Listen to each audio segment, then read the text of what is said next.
오늘 다니엘서 11장 전체 말씀을 통해서 강하여 용맹을 떨치라 라는 제목으로 하나님 말씀을 증거하겠습니다. 다니엘서 10장부터 13장은 하나의 묶음 같은 것입니다. 10장 1절에 다니엘이 환상 속에 큰 전쟁을 보고 걱정하고 슬퍼하며 금식하는 얘기로 시작합니다. 근데 그 큰 전쟁이 어떠한 것인지 구체적으로 보여주는 것이 11장 내용입니다. 그리고 12장은 이제 그 전쟁에 대한 마무리, 결론에 대한 이야기가 12장 이야기입니다. 우리는 이 11장을 읽을 때 너무 복잡합니다. 실제로는 어마어마한 역사를 기록하고 있어요. 몇백 년의 역사를 한 장에 다 기록했기 때문에 우리가 다 꼼꼼히 헤아리기가 성경을 읽음 자체로 헤아리는 것은 쉽지 않습니다. 왜냐하면 그 시대의 역사를 이해해야만 되기 때문에 그렇습니다. 근데 신학자들이 놀라는 것은 한 장에 많은 나라의 역사를 담은 것에 놀라지 않고 이 한 장에 하나님의 예언이 무려 135가지나 기록되고 있다는 거예요. 다니엘에게 앞으로 되어질 일을 몇 가지를 얘기했느냐? 135가지를 이야기했다는 것입니다. 신학자들이 두 번째로 놀라는 것은 다니엘 입장에서는 이 모든 것이 앞으로 되어질 일들이지만 우리 관점에서 보면 거의 다 이루어진 사건들이잖아요. 근데 그 135가지의 사건들이 너무나 성경에 기록된 그대로 너무 꼼꼼하고 치밀하고 분명하게 다 그대로 이루어졌다는 사실에 또한 놀랍니다. 다니엘에게 135가지라는 엄청난 예언의 말씀을 주신 것도 놀랍지만 오늘날의 관점에서 보면 그 말씀이 하나도 빠짐없이 그 시대의 그 역사 속에서 주의 나라와 왕들 속에서 꼼꼼하고 세부적으로 다 이루어진 것이 놀랍다 하는 말씀입니다. 이 다니엘서는 크게 5가지로 구분할 수가 있습니다. 내용을요. 첫째는 바사, 흔히 페르시아라고 말하는 날인데 11장 2절에서 말하고요. 그 다음에 헬라, 요새로 말하면 그리스인데 다니엘서 11장 3절부터 4절까지를 말씀합니다. 세 번째는 북방왕과 남방왕들의 싸움에 대한 얘기인데 이게 11장 5절부터 20절까지 말씀입니다. 그 다음에 한 북방왕에 대한 얘기가 나오는데 21절부터 35절까지고요. 마지막 5번째가 마음대로 하는 왕에 대한 이야기가 나옵니다. 그게 36절부터 45절까지 말씀입니다. 자, 오늘 이 말씀을 화면에 띄워놨는데 이 5개의 구분 내용을 일단 화면을 보면서 말씀을 따라오시면 좀 쉽겠습니다. 이 11장 내용의 첫 번째는 11장 2절입니다. 바사란 나라, 오늘날로 말하면 페르시아, 아주 더 쉽게 말하면 오늘날로 말하면 이란이란 나라죠. 페르시아란 나라에 여러 왕이 있는데 그중에 3왕을 언급합니다. 3왕이 일어날 것이다. 그리고 4번째 큰 왕이 일어날 것이다 라고 얘기합니다. 그 왕은 심히 부유하고 가장 강할 것인데 이 사람이 헬라를 공격한다. 이런 얘기가 나옵니다. 이 4번째 왕이 누구냐면 놀랍게도 에스더서의 그 에스더의 남편인 아하수로 왕입니다. 에스더서 다 읽어보셨죠? 죽으면 죽으리라. 그 에스더의 남편인 아하수로 왕이 오늘 본문에서 4번째 심히 부하고 강한 나라의 왕이라고 하는 4번째 왕입니다. 이 사람이 힘이 있으니까 헬라를 공격합니다. 근데 어떻게 했을까요? 졌죠. 그래서 그때부터 헬라가 이 격분에서 두 나라와의 갈등이 거의 100년 가까이 지속됩니다. 아하수로 왕이 헬라를 침공하는 사건을 계기로. 그래서 알렉산더가 나중에 페르시아를 정복해 버리잖아요. 그래서 알렉산더 대왕이 나올 때까지 두 나라가 심한 갈등 속에 있게 됩니다. 그러면서 3절 4절은 헬라라는 나라, 오늘날로 말하면 그리스라는 나라에 대한 이야기를 합니다. 그러면서 이렇게 시작하죠. 장차 한 능력 있는 왕이 일어나서 큰 권세로 다스리며 자기 마음대로 행할 것이다. 큰 능력 있는 왕은 알렉산더 대왕을 이야기합니다. 그 사람이 큰 권세를 갖고 자기 마음대로 하죠. 그래서 메데 파사, 페르시아를 정복하고 나중에는 인도까지 정복하거든요. 어마어마한 거죠. 33살에 갑자기 죽습니다. 페르시아부터 시작해서 인도까지 정복했는데 34살에 정작 갑자기 죽음을 맞습니다. 그리고 이 왕이 죽은 뒤에 장군 4사람이 이 페르시아라는 나라를 헬라라는 나라를 넷으로 쪼개서 각각 자기가 왕이 돼서 나라를 분할합니다. 일화에 의하면 전설 따라 삼천리 같은 이야기인데요. 헬라의 왕 알렉산더가 한 번은 씨름을 했는데 이렇게 넘어져서 땅에 쓰러졌답니다. 근데 땅에 쓰러져서 누웠는데 발딱 일어나지 않고 갑자기 그 쓰러진 데서 누운 채로 대성통곡을 했대요. 그래서 신하들이 대왕님 일어나시죠. 왜 갑자기 대성통곡을 하고 우십니까? 이렇게 질문을 했더니 이 알렉산더 대왕이 그런 얘기를 했대요. 내가 목숨 걸고 전 세계를 정복하리라고 돌아다녔는데 생각해 보니까 내가 죽으면 딱 지금 내가 누워있는 요 정도의 땅밖에 차지하지 못할 텐데 뭐토록 그렇게 기를 쓰고 정복했는지 모르겠다. 이런 얘기를 했다는 전설 따라 삼천리 같은 이야기가 전해지고 있습니다. 참 납득이 되는 얘기예요. 전 세계를 정복하겠다고 난리를 쳤는데 눈을 떠봤더니 정작 자기가 마지막에 차지할 수 있는 땅은 딱 자기가 누워있는 그만큼만의 땅밖에 차지하지 못하는 거죠.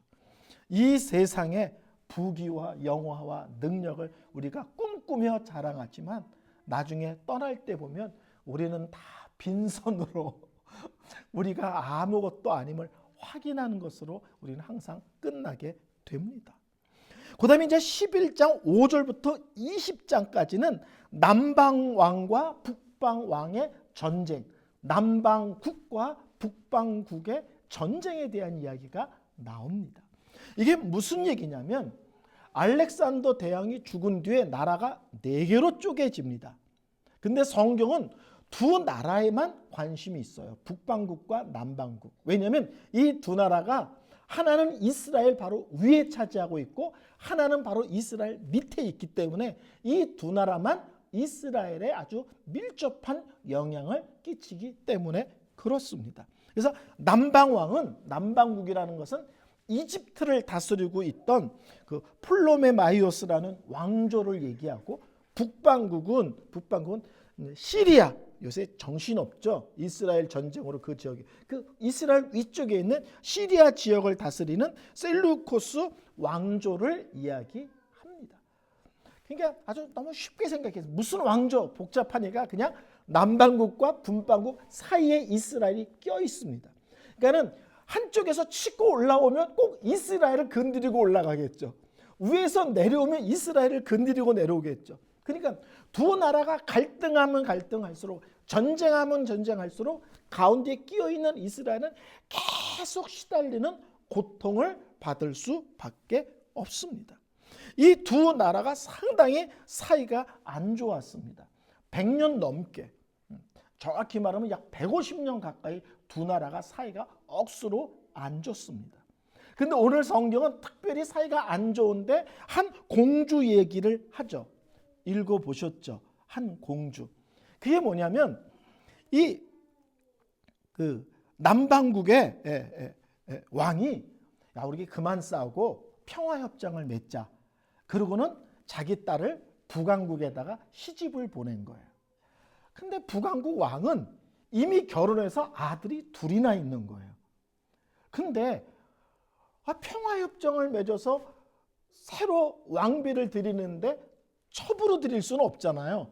그러니까 현재 결혼하고 있는 여자와 이혼을 하고 남방국의 왕의 딸인 공주와 결혼을 해서 아들을 하나 낳습니다. 근데 이 남자가 그 전에 있던 여자를 억수로 사랑했는지 큰 아들을 하나 딱 낳으니까 나는 남편으로서 내 역할은 다 했다라고 생각하고 2년 뒤에 다시 본래 첫 번째 부인에게로 돌아가 버립니다. 남자들 이제 여기서부터 정신 차리셔야 됩니다. 남편이 2년 만에 자기를 이렇게 돌아왔어. 근데 이 여자는 첫 번째 부인은 나를 버린 놈은 또 버릴 수도 있어. 이런 놈은 못 믿어. 그래가지고 돌아온 남편을 독살해서 죽여버립니다. 그리고는 남방국의 공주가 왔잖아요. 그 공주도 독살하고 그 공주의 아들도 독살합니다. 그리고 자기 어린 아들을 왕으로 세우고 자기가 섭정을 합니다. 섭정이란 말 아시죠? 애를 앞세우고 지가 실제로는 왕노릇 다 하는 거예요. 그래서 평화협정을 맺었는데 공주를 보내서 시집 보내고 이런 것을 통해서 나라가 더 험악해진 거예요. 그래서 이 나라가 계속 갈등하는, 더 심하게 갈등하는 두 나라가 되었다 하는 것이 이제 오늘 5절부터 20절까지 얘기고 거기서 언급되는 한 공주 이야기입니다. 근데 이제 21절부터 35절까지는 한 북방왕에 대한 이야기를 하는데요. 여러분, 이 얘기를 이렇게 왜 다니엘서 11장에서 길게 끌고 오느냐 이런 생각할 수 있어요. 헬라 얘기 아니 뭐죠? 페르시아 얘기, 그다음에 헬라 얘기, 네 나라로 쪼개진 얘기, 또 쪼개진 나라 중에서 두 얘기. 그러면서 두 나라 중에 북방왕의 한 왕에 대한 얘기를 합니다. 이 다니엘서에서 실제로 얘기하고 싶은 것은 이 북방왕의 한 왕에 대한 이야기를 하려고 이 얘기를 쭉 몰고 오는 거예요. 이해가 되시겠죠?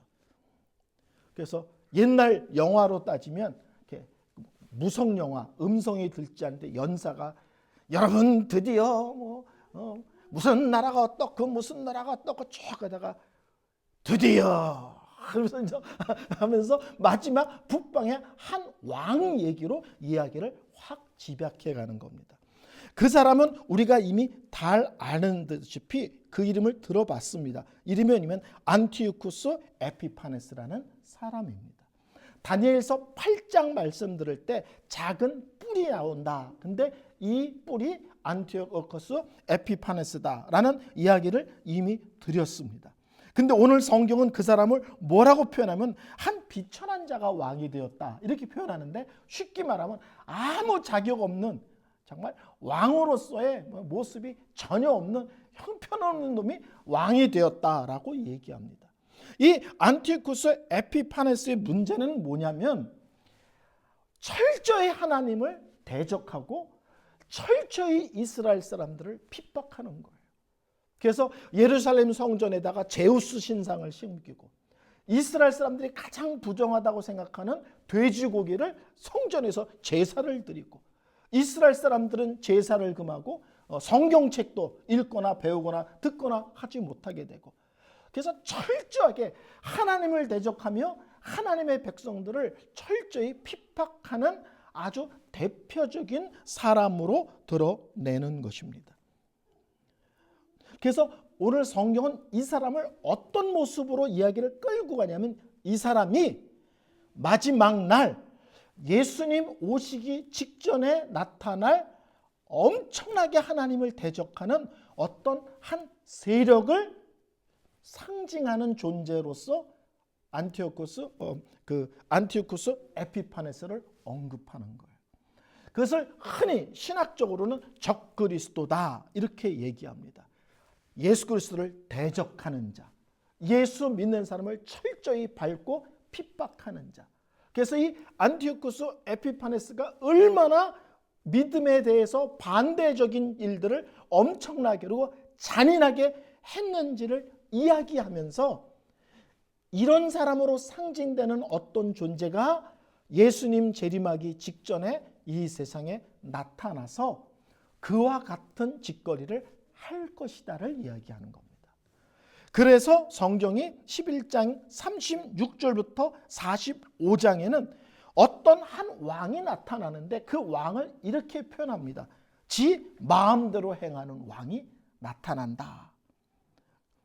근데 그 사람은 스스로를 높이고 모든 신보다 자기가 크다고 말하고 이전의 모든 신들은 다 무시하고 대적하고 어떤 강한 신을 섬긴다고 그러면서 금, 은, 보물, 보석으로 그 어떤 강한 신을 철저히 물질로 섬기고 주변 나라들을 무너뜨리고 많은 사람을 죽일 것이다. 이렇게 설명합니다. 근데 중요한 것은 그 36절부터 46절까지 나타나는 지 마음대로 행하는 왕은 아직 역사상에 이런 왕이 나타난 적이 없어요. 무슨 말인지 이해가 되시겠죠? 그 앞까지는 이 역사상에 진짜 있었던 왕입니다. 근데 끝부분에 있는 이 마음대로 행하는 왕은 실제로는 역사적으로 이런 왕이 나타난 적이 없습니다.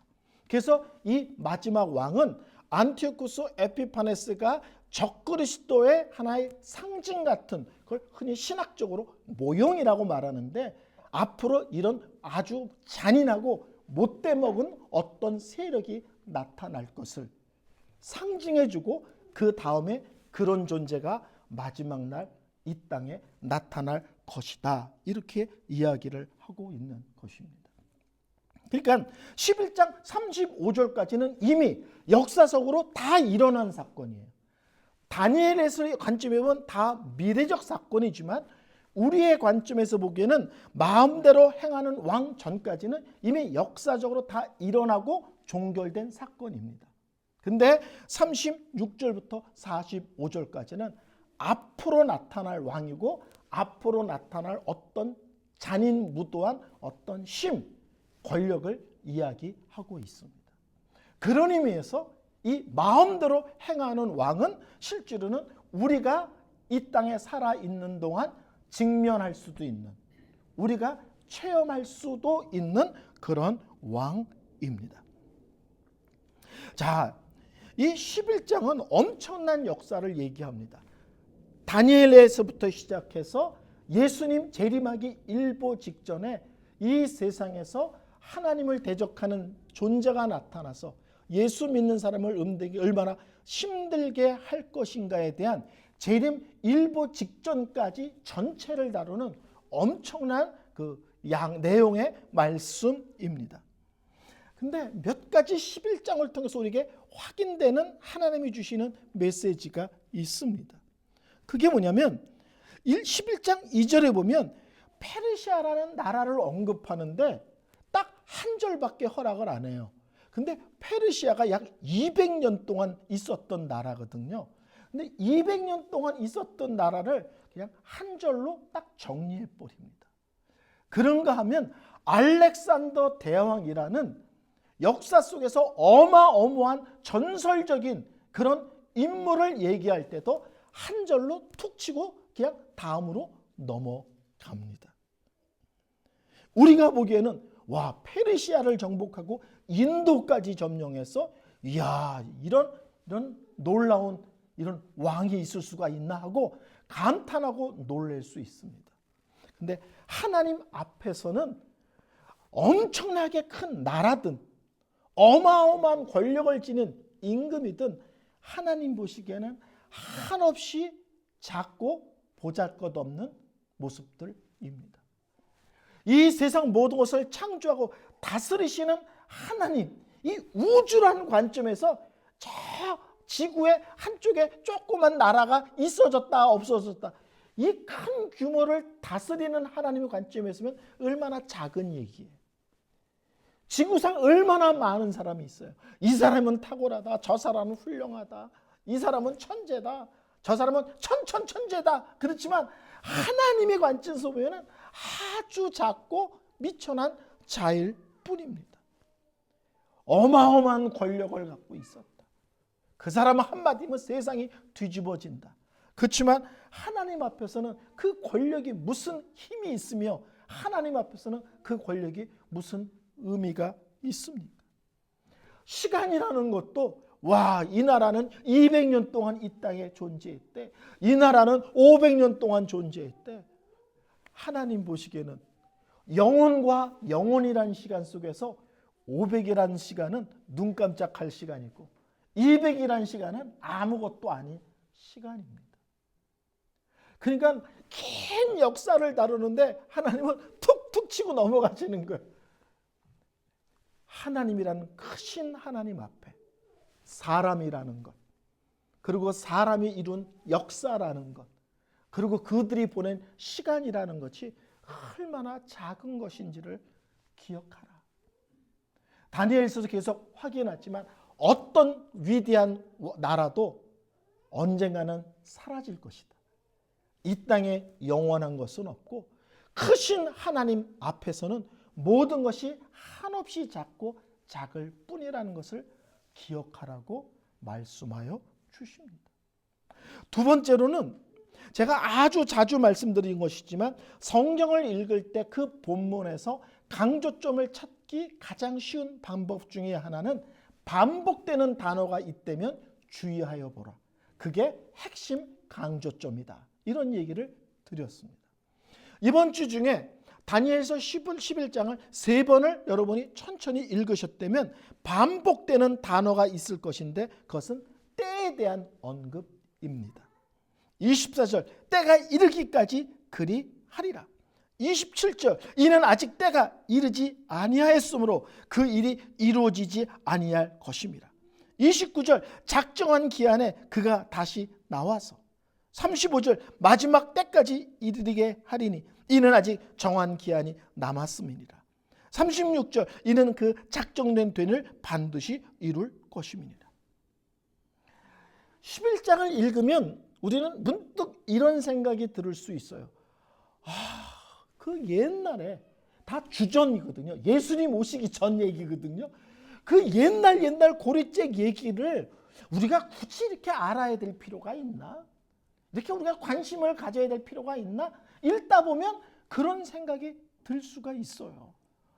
들어보지도 못한 나라 이야기, 들어보지도 못한 임금들 얘기를 우리가 다 따지면서 알 필요가 있나? 그래서 상관없는 일, 상관없는 사람들의 이야기라고 생각할 수 있습니다. 그런데 오늘 성경에서 때를 얘기함으로써 뭘 얘기하냐면은 이 역사가 하나님의 시간표에 따라 움직이고 있다는 거예요. 하나님은 하나님이 계획하신 때가 있고 그 때가 되면 이루어질 일이 있다는 얘기를 계속 반복적으로 얘기합니다. 아직 때가 되지 않았어. 아직 때가 되지 않았어. 여러분이 요한복음을 읽으면요. 요한복음을 읽는 방법이 여러 가지가 있는데 그 중에 하나가 때에 대한 얘기입니다. 제자들이 예수님 예루살렘에 언제 올라가실 거예요? 이렇게 물어보면 아직 내 때가 되지 않았어. 아직 내 때. 계속 앞부분에는 내 때가 되지 않았다는 얘기를 예수님이 계속 하세요. 근데가 갑자기 내 때가 됐다. 이렇게 딱 말씀하실 때가 있어요.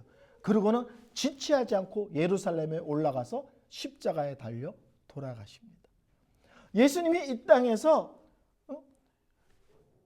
그 삶을 사시며 사역을 하셨지만 그냥 간 것이 아니라 하나님의 계획과 때에 맞춰서 사시다가 때가 되니 예루살렘으로 바로 올라가서 망설임 없이 십자가에 달려 돌아가신 것입니다.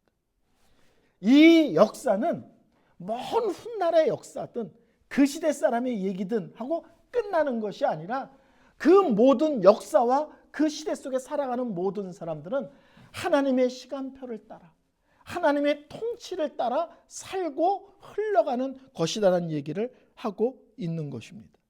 제가 아주 좋아하는 말이 있는데 하나님의 시계는 틀린 적이 없다. 저 이 말 너무 좋아합니다. 제가 지금 그 SUV 수바루 아웃백을 타고 다니는데요. 참 차가 좋습니다. 근데 마음에 안 드는 게 하나가 있어요. 시간을 맞춰놓으면 한 일주일, 한 열흘 지나면 꼭 시간이 1분이나 2분 늦어져요. 그래서 최근에 맞췄기 때문에 그 시계 보고 움직이다가 보면 나중에 꼭 어디 도착하면 1, 2분 늦습니다. 그렇게 수시로 좋은 차인데도 시간을 계속 맞춰야 맞아. 속 터집니다. 제가 강례상 밑에 시계를 이렇게 놓고서 설교를 하거든요. 이 시계가요 6분이나 늦습니다. 제가 이 시계가 6분이 늦다고 생각하는 것을 잊어버리고 설교를 하면 설교가 한없이 길어지는 거예요. 이 시계가 생각보다 많이 늦다는 걸 기억해야 되지, 놓치면 아무리 최첨단으로 만들어도 시계가 늦어지고 빨라지고 어느 때는 시계 자체가 고장이 나버리기도 합니다. 근데 하나님의 시계는 빠르지도 늦지도 않고 고장난 적도 없습니다. 그래서 많은 나라가 일어났다가 주저앉았다가, 어떤 임금이 일어났다가 주저앉았다가, 지네끼리 지지고 볶고 난리가 났다가, 다 지네끼리 난리치는 것 같은데, 오늘 성경은 반복적으로 하나님의 계획 속에 움직이는 것이다. 하나님의 시간표를 따라 움직이는 것이다. 세상은 알아서 돌아가는 것이 아니라 하나님의 통치의 그 역사 안에서 돌아가고 있다라고 이야기합니다. 그래서 11장 45절이 어떻게 끝나면요, 적그리스도가 나타나서 어마어마한 핍박을 할 것이다 라고 끝나는 것이 아니라, 그런 어마어마한 존재가 나타나서 성도들을 많이 힘들게 하지만 45절에 그의 종말이 이르리니 도와줄 자가 없으리라.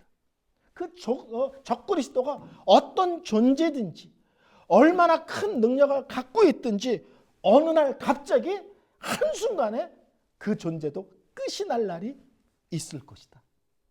이게 실제로는 우리에게 주시는 소망의 말씀이에요. 모든 것은 하나님이 간섭하시며 다스리시고 움직이신다. 어떤 고난과 아픔과 힘듦이 있어도 하나님 안에서 그것은 언제나 끝이 있다. 소망이 있다. 위로가 있다라는 말씀을 하고 계십니다. 우리 하나님은요, 이 세상을 움직이시되 큰 그림 안에 움직이기도 하시지만 그 큰 그림 안에 세부적인 그림도 그려가면서 움직이시는 하나님이십니다. 아멘. 우리 인생도 마찬가지인 거예요.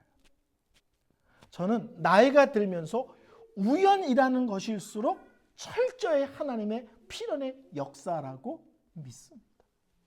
98년도에 제가 이스트베이 지역의 한 교회 부흥회를 왔습니다. 다른 교회 장로님이 밥을 먹자고 매일 호텔로 전화가 오는 거예요. 그래서 그냥 끌려나가서 이름도 모르고 그냥 본 적도 없는 장로님이 하도 만나서 그냥 밥 한 끼 먹고 헤어졌습니다. 우연이잖아요.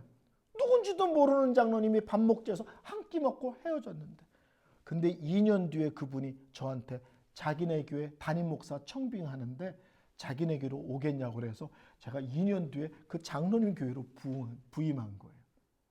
그러니까 2년 전으로 보면 장로님 이렇게 구창게 자꾸 전화를 해. 밥 한 끼 사주는데 너무 난리를 치시네.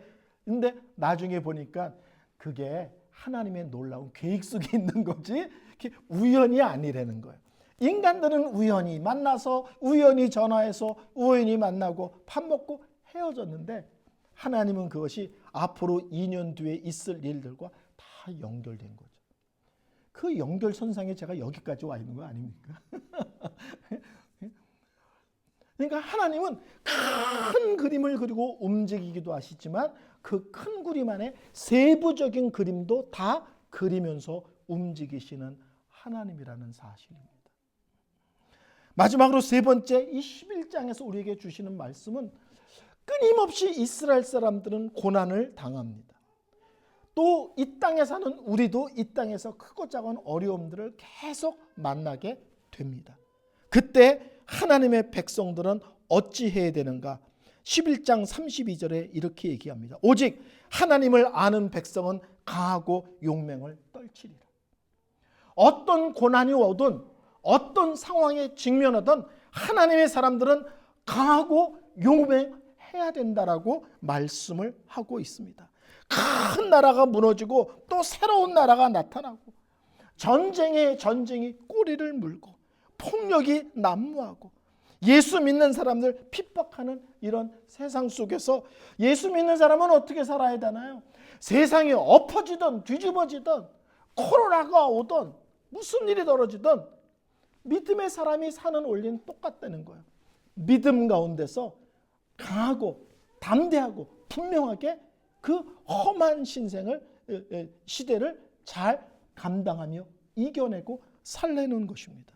그러면서 35절에는 많은 연단이 있지만 믿음의 사람들은 그 연단 속에서 더 자신을 정결하게 해야 된다. 더 쉽게 말하면 더 거룩하게 해야 된다. 힘들면 우리는 핑계 댈 수 있잖아요. 그렇죠? 근데 성경은 얘기합니다. 많이 힘들지, 많이 어렵지. 그럴 때일수록 믿음의 사람들은 믿음 안에서 더 분명한 삶을 사는 것이고 그 고난 속에서 자신을 돌아보아 하나님 보시기에 아름다운 사람으로 자신을 영적으로 다듬어가는 삶을 그 고난 속에서 살아내는 것이 성도의 삶이라고 말씀을 하고 있습니다. 여러분 하박국 읽어보셨죠? 하박국 선지자의 영적인 고민은 뭐냐면 왜 하나님은 세상에 이렇게 악을 내버려 둡니까? 왜 이렇게 악한 사람들을 내버려 둡니까? 둘째는 저렇게 악한 사람들이 왜 이렇게 의인들을 공격하며 힘들게 합니까? 이 질문이야. 이 세상에 악이 너무 득세하고 이 세상에 믿음의 사람들이 악한 사람들한테 너무 치여 삽니다. 이거 너무한 거 아닙니까? 이게 하박국 선지자가 하나님께 했던 영적인 아우성이에요. 근데 하나님은 너무 심플하게 얘기하세요. 의인은 믿음으로 살리라. 네가 어떤 형편에 있든지 어떤 처지에 있든지 힘드냐 안 힘드냐 상대가 얼마나 강하냐 악하냐 잔인하냐 이걸 떠나서 언제나 믿음의 사람은 믿음의 삶을 살아내는 것으로 그것을 견디고 이겨내고 승리하는 것이지 다른 게 있지 않다. 저놈 너무 악해요. 이 싸움이 아니다. 이번 일은 너무 힘들어요. 이 싸움이 아니라 어떤 환경, 어떤 처지에 있든지 믿음의 사람은 언제나 믿음으로 승부하고 믿음으로 반응하는 것이 이 땅에 사는 성도의 모습이라는 겁니다. 성도 여러분 혹시 열심히 기도하면 아무 일도 안 생길 거야. 혹시 그런 착각하고 사시지 않습니까? 내가 열심히 기도하면 아무 일도 생기지 않을 거야. 예수 믿으면 무조건 잘 될 거야. 고통 같은 건 하나도 없을 거야. 나는 그냥 돈벼락이 막 맞을 거야. 어떤 분이 돈벼락을 맞고 싶다고 한 성도가 저한테 찾아와서 그래서 제가 경고했어요. 돈벼락도 벼락에서 맞으면 죽습니다. 제가 그랬어요. 우리는 자꾸 그런 생각을 해요. 예수 믿으면 아무 일도 없을 거야. 예수 믿으면 고통도 없을 거야. 예수 믿으면 모든 일이 잘 될 거야. 그것은 거짓 가르침입니다. 이 땅에 사는 동안 그런 것은 불가능합니다. 성경은 예수 믿으면 아무 일도 일어나지 않게 해주겠다는 것이 아니라 어떤 상황이든지 하나님을 의지하는 삶으로 그것을 이겨내게 하겠다는 것을 강조합니다. 어떤 어려움이 있어도 믿음 안에서 끝내 승리한다는 걸 얘기하지 그것이 어떻게 해주겠다는 식으로 말씀하지 않습니다. 그리고 그 어려움을 통해서 너희들은 더 아름다운 믿음의 사람으로 다듬어질 거라는 얘기를 하지 그 고통을 없애줘서 천국 가는 길을 수월하게 해줄게 이런 식으로 접근하지는 않습니다. 저는 우리 교회 성도들이 일주일 동안 살면서 교회 와가지고 기도하면서 하나님 이번 주는 이것도 힘들었고요. 이번 때는 이런 문제도 있었고요. 이번엔 넘어져서 깨졌고요. 이번에는 무슨 문제 때문에 코피 이런 얘기만 하지 않았으면 좋겠습니다. 주일날 교회 와서 하나님 이번 주에 이런 일이 있었지만 기도 가운데 이겨냈습니다. 하나님 이런 힘듦이 있었지만 말씀이 내 중심을 붙들어 주셔서 제가 흔들리지 않고 의심하지 않고 요동하지 않는 복된 한 주가 돼서 너무 감사합니다.